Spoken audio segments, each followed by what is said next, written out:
Okay, this is Alyssa Bates' oral comm informative speech, and today's title is Are Superheroes Today Less Superhero-like? And my audience is starring my mom and my sisters. Okay, now, as a kid, I loved the world of comic books and cartoons about superheroes. Superheroes were everything an average person wished they could be. From the amazing adventures, excitement around every corner, and otherworldly powers and abilities, they were bigger than life.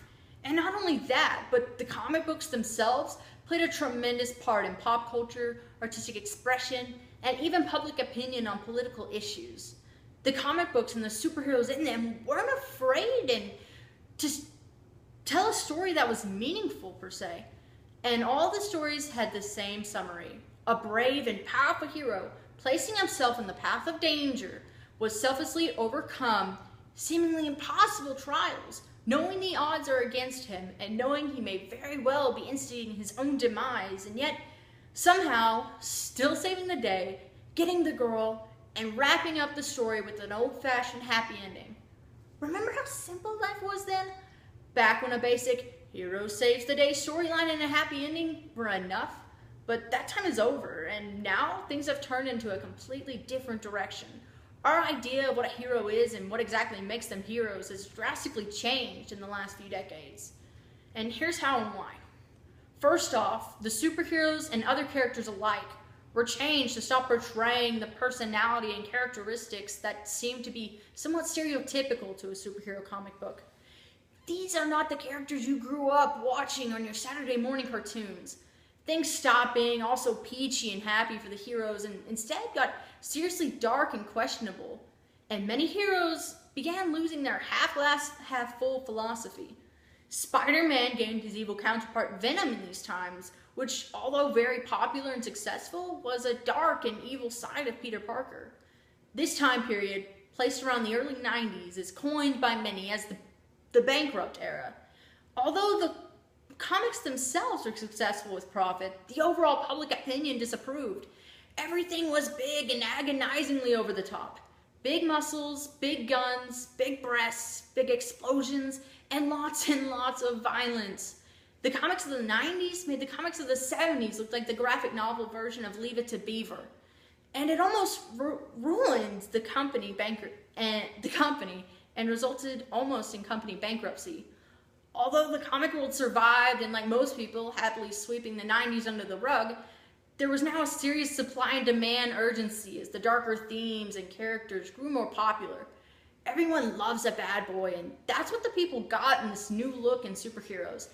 The anti-heroes.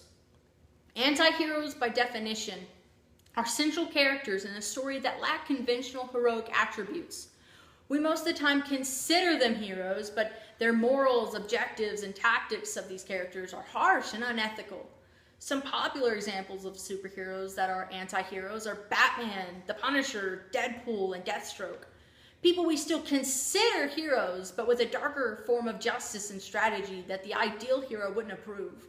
An ideal hero is the Dudley Do-Right hero who does what he does simply because it's the right thing to do.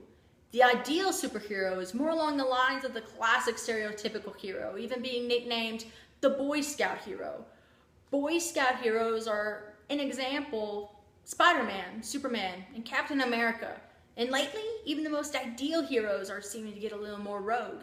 The protagonists in these versions of comics are making the characters face some inner tragedy and some form of psychological trauma, making the hero constantly question their moral resolve and vigilante career choice.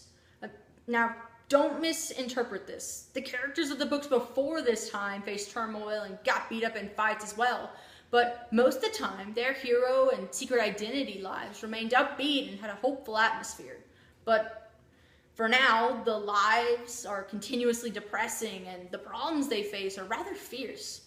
And they show that in the midst of struggle, even the best of us can behave in ways we normally wouldn't. For example, in the 181st of Daredevil, written by Frank Miller, called Last Hand, Daredevil is shocked to discover that a villain named Bullseye has killed his superhero girlfriend Elektra. So Daredevil does what any other true hero does. He holds the assassin from a power line and drops him. And how about in the comic run of the new X-Men, when an island named Genosha, home to over 16 million mutants, was wiped out and destroyed in an attempted genocide of all mutant humans. All the X-Men were affected by this attack, and from then on, many protagonists were never the same. The comic books have just been throwing disturbing stuff at the heroes these days, and anytime a character found something or someone that brought them the smallest amount of happiness, the writers would destroy it, leading the character to have yet another "what is the point of being a hero" turmoil within themselves. But in a way, the writers did have a meaning to the madness. When the writers tend to push many of the upbeat Boy Scout characters over the edge with the death of a loved one or an innocent, or of guilt and shame of some movement that personally affects them, it can make some fans of these heroes hate how the hero is not acting like his or herself. But most of other people see this as character evolution and going deeper into the emotional frame of the hero's psyche. People feel closer to the character when they learn more about their darker sides and what makes them tick. People are wanting more and more of the anti-hero antics because they remind us more of ourselves and of real life. Superheroes were made because they were something we could never even dream of being. They sparked the imagination in people. They weren't afraid to touch on some serious issues that were affecting the world at the time. They gave us the hope that there is people out there in the world willing to fight the honest fight. And they reminded everyone what a hero truly was. But at the same time, they are just fictional characters. And the perfect smile and superpowers of radioactive something another reminded readers that these are unreal people, and that unreal people are just that, unreal. Fans of these paperback graphic novels found it hard to relate to someone who has a fairy tale life, unlimited cosmic power, and enough self-confidence to wear his underpants over his spandex pants with pride. We just can't relate to something we can never be like. And so, instead of making ourselves more like the heroes, we've made our heroes more like us. We make situations that catch us nodding and saying, hey, they're just like us. And in other moments, we see their pain and fear and see how it reflects ourselves and how we live our ordinary lives and how they live their constantly endangered filled ones. Everyone used to love superheroes in their lives because they weren't real life, because sometimes reality stinks. Readers wanted a place to escape from reality because in some retrospect, their lives were brighter than ours, or at least shared some hope. Now in the comics, they are to remind us that the grass is greener on the other side, it seems. The book's reality is ways like ours, if not at times darker in the meanings of the story. We seem to remember that great power, but we seem to forget the great responsibility. We view heroes now as something more relatable to us and less like what a hero used to be, which all in all isn't what a hero should be. And that's the end. I hope you enjoyed. Okay, and